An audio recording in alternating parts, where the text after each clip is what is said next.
Let's now move to the politics of economic decision making. The principles of public policy making are highly visible in the economic decisions made by the federal government. Particularly during a recession, the economic questions facing the president, legislature, and increasingly the judiciary are particularly pressing. Capitalist economies experience booms and downturns. The slowdowns are called recessions and are characterized by increased unemployment. In contrast, the upswings are historically associated with rising prices or inflation. Both the U.S. Department of Labor and the U.S. Census Bureau issue estimates of the number of unemployed. Critics say these statistics fail to reflect the hidden unemployment or the discouraged workers who have dropped out of the labor force and are no longer looking. Rising prices or inflation can be a serious problem in that it sustains an upward movement and in effect decreases the purchasing power of money. The government measures inflation using the Consumer Price Index, or CPI. And economists refer to this regular succession of economic expansions and contractions, the ups and downs of the economy, as the business cycle.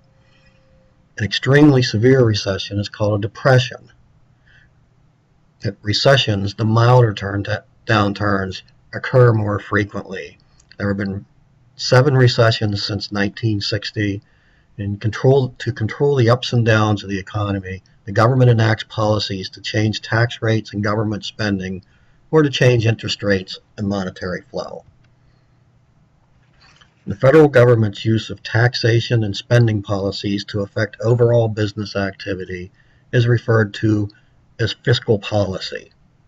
That falls under the domain of Congress. One approach is Keynesian economics, a school of thought that suggests that government intervention is needed to help stabilize the economy, especially in cases of recession. The Keynesian economics says that in a time of recession, the government should undertake the spending that the private sector is not generating, to return the economy to a normal state. To do this, the government can either increase its own expenditures or cut its citizens' taxes, allowing them to increase their own spending. Keynes said the spending had to be financed by borrowing and running up a budget deficit, meaning the government spends more than it receives. Starting with the Kennedy administration, policymakers have accepted Keynesian economics to fine-tune the economy. This discretionary policy is left to the judgment of the policymaker, usually involving tax cuts or increases. Fiscal policy runs into timing issues. It takes time to identify an economic problem, research issues, generate solutions, decide on spending, pass legislation through Congress, and wait for the policy to take effect. Tax cuts or increases can affect the economy more quickly than government spending. Following World War II, Keynes' theories were integrated into the mainstream of economic thinking. There are always schools of economic thought, however, that argued that Keynesian economics is fatally flawed, having no real influences or even negative side effects that outweigh any benefits. Some believe the government should limit itself to monetary policy or do nothing at all. Those are the freshwater economists. Others maintain that Keynesian concepts of government intervention remain relevant and necessary. Those are saltwater economists. Most voters really don't either understand or agree with Keynesian economics, but presidents of both parties accepted and even embraced these ideas for many years. Examples, Kennedy and Nixon. During the early stages of the Obama administration, however, Republicans virtually gave up on Keynesian ideas and totally rejected any spending solution, turning instead to freshwater concepts.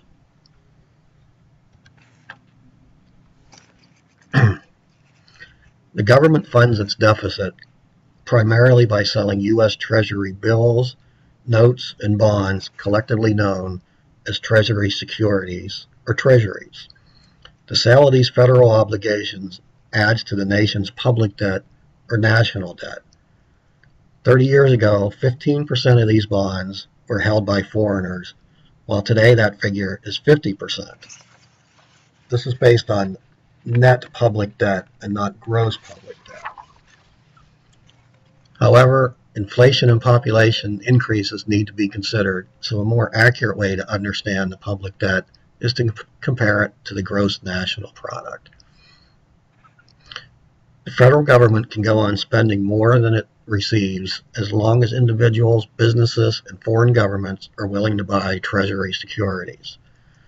But if deficit spending goes on long enough, the rest of the world may lose faith in the American government and borrowing may become more expensive. That scenario is possible, but so far the crisis has been averted. For virtually the last 4 decades of the 20th century, the federal government spent more than it received. That's all but 2 years. During recessions, politicians have been happy to run a budget deficit, but when boom times return, they've been reluctant to implement a budget surplus, the other side of Keynesian economics. One exception was in the years 1998 to 2002, when a tax increase plus the dot-com boom led to budget surpluses.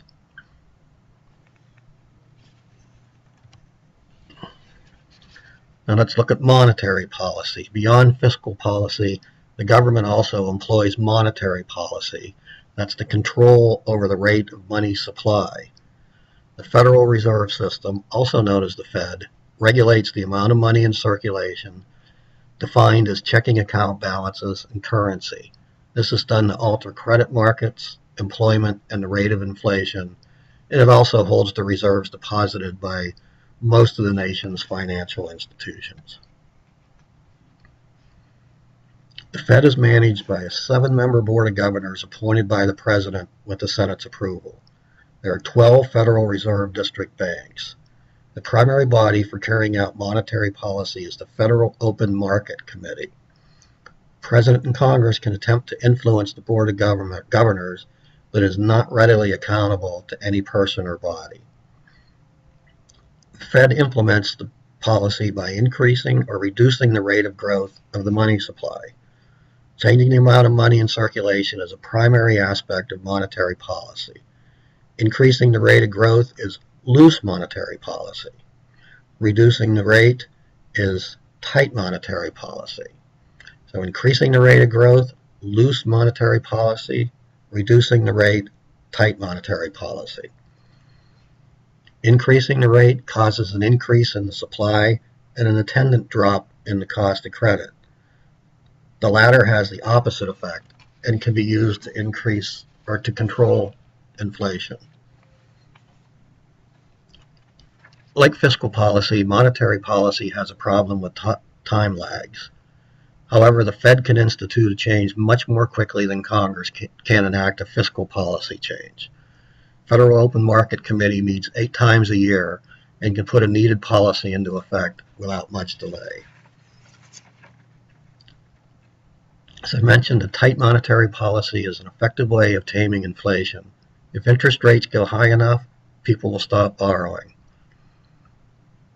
To combat the Great Recession, the Federal Reserve dropped its interest rate to 0. Obviously couldn't go any lower. Businesses found they had little need to borrow since they were not investing in new activities or hiring new staff. So monetary policy was quite ineffective. But after the 2008 crisis, the Fed found new ways to respond to the failure of banks to lend. It began to make loans itself without relying on Congress for appropriations. Congress is responsible for enacting taxes. The Internal Revenue Code, which is the federal tax code, involves thousands of sections and subsections. Americans pay a variety of taxes: federal income tax, income is taxed at differing rates. First few dollars one makes are not taxed at all, while the highest rate is imposed on the last dollar one makes. Individuals and corporations adjust their earning and spending behaviors to reduce their tax liabilities. They can also approach Congress about creating loopholes in the law through which they can slip some income untaxed. The greater one's income, the higher the marginal tax rate. A tax system in which rates go up with income is employing a progressive tax. Rates go up with income, progressive tax.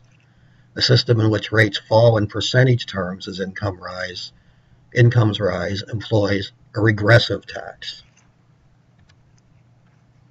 Social Security tax is regressive. The flat 6.2% rate represents a greater portion of a low income than a high income.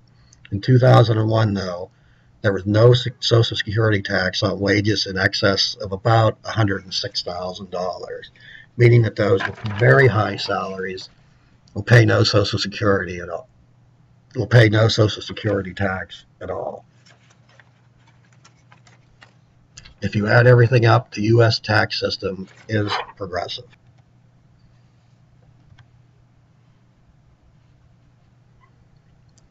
Finally, one of the issues that we deal with economic policy, should the rich pay even more taxes?